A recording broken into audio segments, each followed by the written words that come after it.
Depuis lundi, les Guignols sont de retour sur Canal+. Après la polémique de cet été, alimentée par des rumeurs de suppression du programme mythique, les fans des marionnettes étaient impatients de découvrir la nouvelle mouture de l'émission satirique. Et il faut bien l'avouer, les critiques sont jusqu'ici plutôt négatives, tant dans la presse que sur les réseaux sociaux, alors que l'audience est en forte baisse depuis la reprise. On va en parler avec vous ce soir, Marc Sébastien, bonsoir. Bonsoir. Bonsoir. Vous faites partie de la toute nouvelle équipe d'auteurs des Guignols. On rappelle que l'équipe précédente a été licenciée. Oui, la production voulait du sang neuf. Les auteurs peu en phase avec leur temps. Les auteurs peu en phase avec leur temps. Et je peux vous dire que la sélection a été assez rude. On était plus de 80 candidats.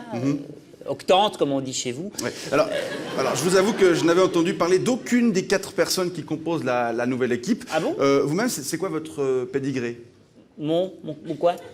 Qu'est-ce que vous avez fait avant Ah oui, j'ai travaillé comme auteur pour plusieurs humoristes de talent. C'était Nicolas Canteloup, vous connaissez sans doute C'est Canteloup sur TF1. Nicolas Canteloup, oui, mort de rire, évidemment, des excellents gags. Je travaillais également pour Anne Romanoff. Anne Romanoff, on ne présente plus. Je travaillais aussi pour Jean-Marie Bigard.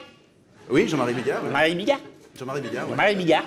Et j'ai aussi fait quelques incartades sur Territoire d'éthique. Je travaille pour une émission de la radio Suisse-Romande, l'Agence. Je ne sais pas si vous connaissez cette émission. Oui, l'Agence. J'ai écrit plusieurs sketchs. Très bien.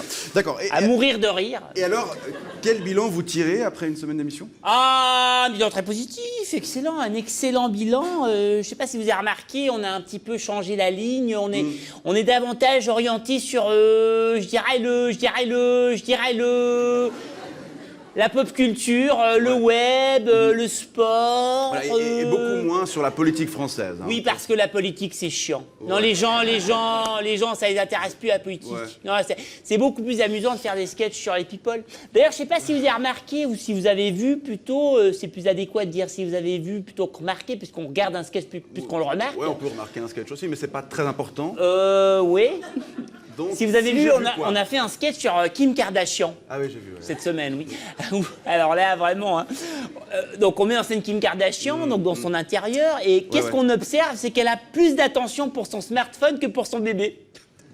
Elle est là dans une pièce, il y a son smartphone, il y a son bébé, et elle a plus d'attention pour son smartphone. Voilà, ouais. C'est bien trouvé, non? Ouais, voilà. Alors, il faut quand même dire que la politique n'a pas totalement disparu, puisqu'on a pu voir le Guignol d'Élise Lucet interviewer Nicolas Sarkozy ou Alain Juppé. Oui, alors ça, c'était pour se moquer de cette sale race de journalistes d'investigation, les fouilles-merdes, qui veulent absolument révéler des affaires. Monsieur Bolloré déteste ça, alors on s'en donne à cœur joie, on l'humilie, c'est excellent, c'est mort de rire. Se moquer des journalistes qui font leur boulot, quoi, en gros. Alors qu'à l'époque, on se moquait de PPDA parce qu'il y avait de quoi. Alors, je sais pas, je vous avoue que je regardais pas les Guignols à l'époque, c'était trop nul.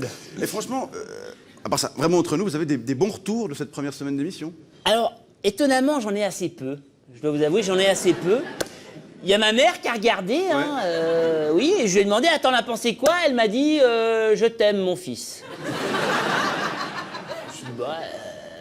Bon, c'est peut-être parce que les gens ne savent pas que vous êtes l'un des nouveaux auteurs. Ah si. Ah ben, vous pensez bien que je m'en suis vanté auprès de toutes mes connaissances. Ouais. Bah, c'est les Guignols.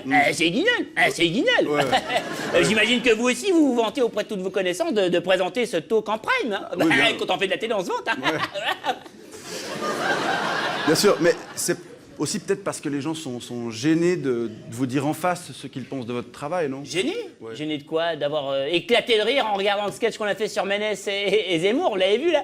Donc il y a Zemmour qui dit à Ménès, bah moi pour Noël, bah, j'offre à ma filleule le petit manuel de la femme au foyer, et à mon neveu, je lui offre Pétain fait du toboggan. Et là Ménès il dit, ah bah dis donc, c'est pas tellement Noël, c'est plutôt Halloween.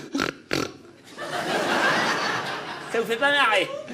Ah, sinon, il y a aussi le sketch du correspondant qui croit qu'il est dans la queue pour aller à la première de Star Wars, sauf qu'en fait, il est dans la queue pour aller au Pôle emploi.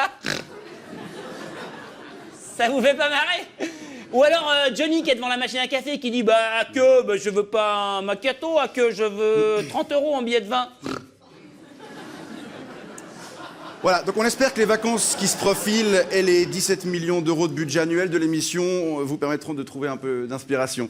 Marc Sébastien, je rappelle que vous êtes l'un des auteurs des Guignols et je vous souhaite une bonne soirée. Si jamais vous cherchez pas des auteurs sur votre émission, parce que apparemment les Guignols, c'est bientôt Non, malheureusement pas, je suis désolé.